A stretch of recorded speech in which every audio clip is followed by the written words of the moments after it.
Президент Украины Владимир Зеленский дал интервью телеканалу «Дом», созданному Киевом для вещания на неподконтрольной ему территории Донбасса и Крыма. Этому обращению лидера нации к людям, которых он упорно продолжает называть соотечественниками, записанному на практически полностью запрещенном в незалежной русском языке, вне всяких сомнений, предстоит войти в число самых скандальных и агрессивных выступлений Зеленского.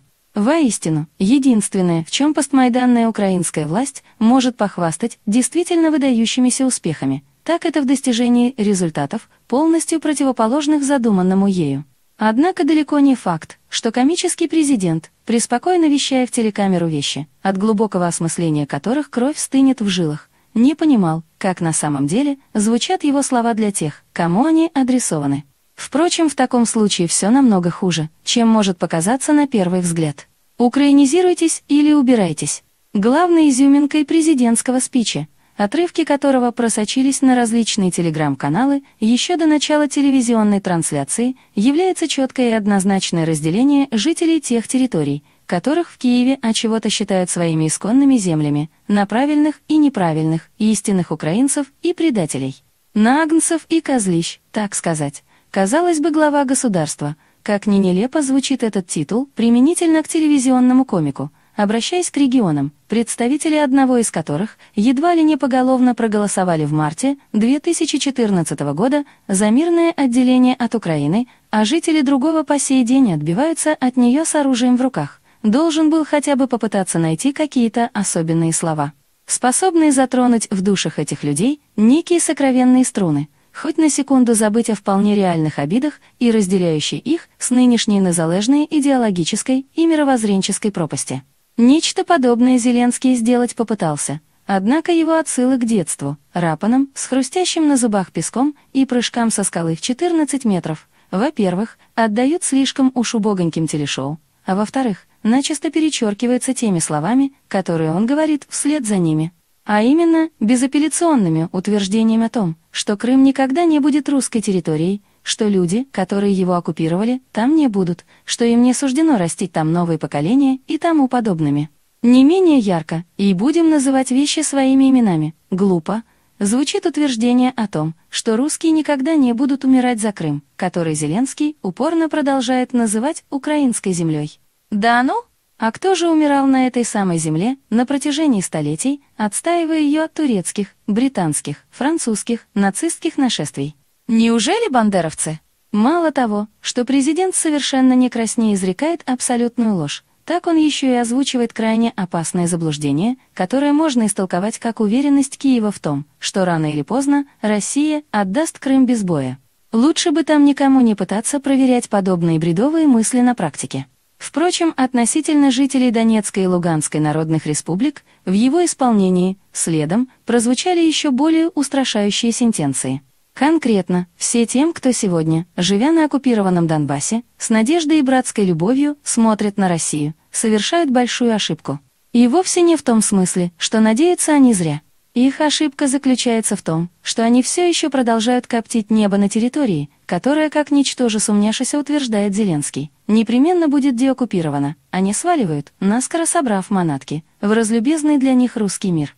Донбасс никогда не будет русской территорией, просто никогда. Это, поверьте, цитата вполне дословная. Прошу обратить внимание на очень четкую формулировку, не российской, а именно русской.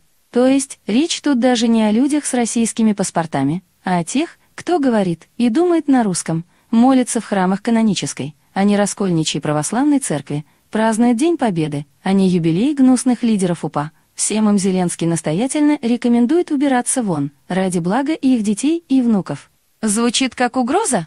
Да это она и есть, причем явная и открытая. Правда, очевидно, вспомнив, что держит свою речь он все-таки на телеканале, а не на закрытом заседании СНБО, президент впоследствии принимается растолковывать, что счастье всяким любителям русского мира на Донбассе не будет в силу того, что в этом краю без Украины невозможна никакая цивилизация.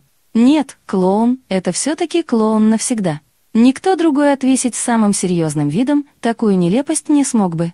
Это не Украине решать. Оставлю без комментариев словеса Зеленского о том, что руководимое им, незалежное, в настоящее время, все время растет вверх и строится, а отрезанный от нее Донбасс расти не будет никуда и никогда.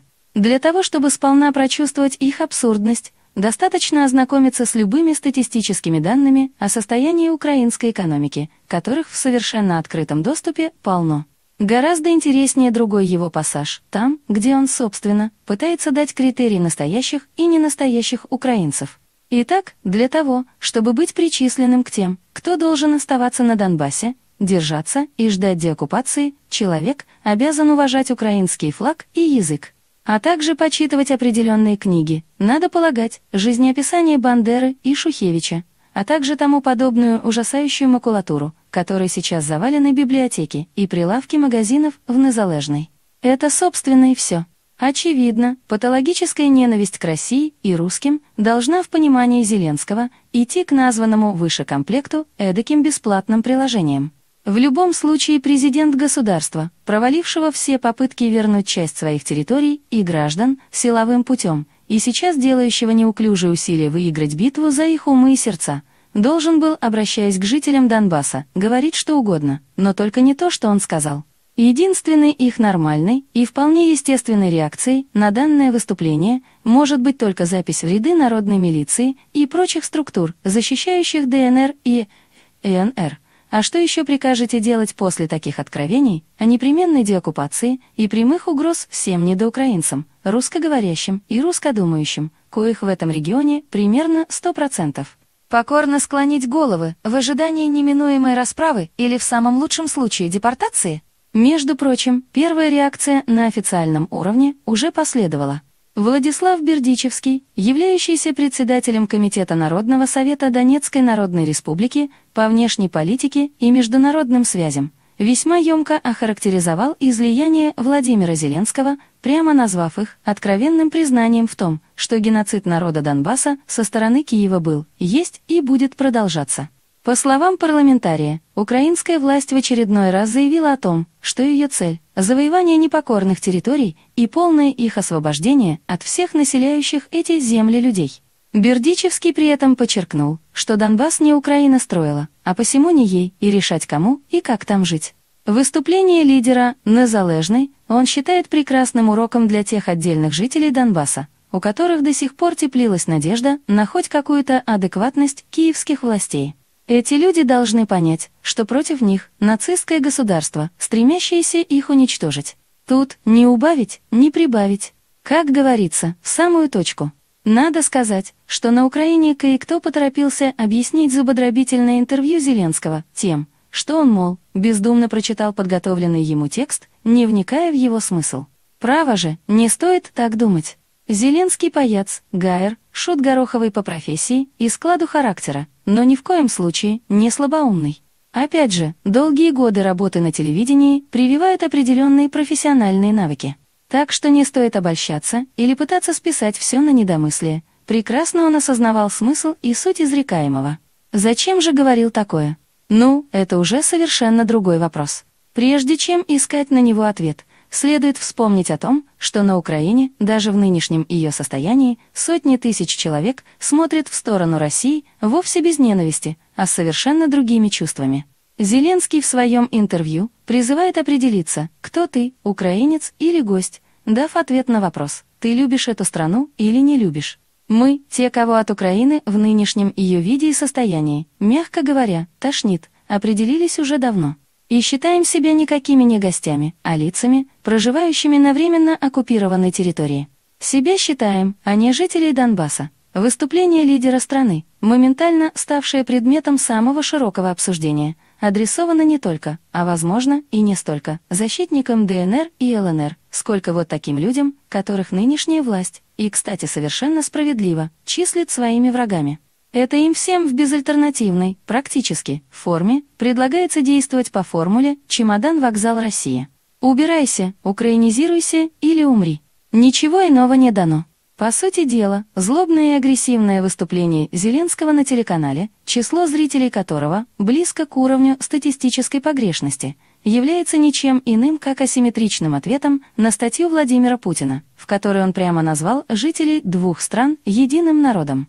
Убогонький ответ, примитивный и откровенно человеконенавистнический, но другого нет и не будет. Идеологии нынешней киевской власти, равно как и любой другой, которая сменит ее, так сказать, естественным путем, построена на пещерной русофобии и иной быть не может по определению. Геноцид, проводимый теми или иными способами, вплоть до прямого физического уничтожения. Вот все, что может ожидать в любой части, в любом уголке Украины тех, кто считает себя представителями единого русского народа, несправедливо и насильственно разделенного. В Донецке это, судя по ответу на выпады Зеленского, осознают прекрасно. Другое дело, будет ли столь простая и очевидная истина понята в Москве, и последует ли оттуда в конце концов соответствующая реакция.